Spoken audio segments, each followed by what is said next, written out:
म्हणजे इथं काय आहे की मर्डर तिसऱ्याला करायचा आणि दुसऱ्यालाच कोणातरी केसमध्ये अडकून द्यायचं आणि त्या पद्धतीने तिथं फॅब्रिकेशन करायचं.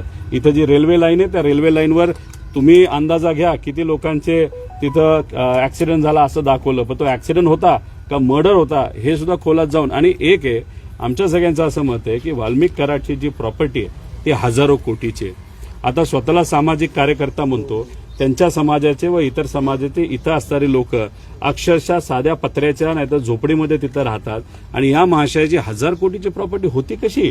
आता आमची मागणी अशी आहे की एसआयटी तुम्ही या विषयात लावली, एक वेगळी एसआयटी लावा की एक तर 1000 कोटीची प्रॉपर्टी झाली कशी आणि त्या 1000 कोटीच्या प्रॉपर्टीमध्ये कोण कोण पार्टनर आहे याचा सुद्धा अभ्यास त्या ठिकाणी झाला पाहिजे. आणि आमचं असं मत आहे की हे 1000 कोटी सरकारने जप्त करावे आणि जो जो व्यक्ती पोलीस स्टेशनमध्ये जाऊन आमच्यावर अन्याय झाला, आमच्या जमिनी हडपल्यात, आमच्या महिलांवर अन्याय तिथं झालेला आहे, आमच्या कोणाच्या जवळचा मर्डर या व्यक्तीने तिथं केलेला आहे, ती 1000 कोटीची प्रॉपर्टी ती सरकारने विकावी आणि या गरीब लोकांना त्या पैसा डायरेक्ट त्यांच्या अकाउंटला तिथं द्यावा अशी सुद्धा आम्ही सर्वजण मागणी करतो.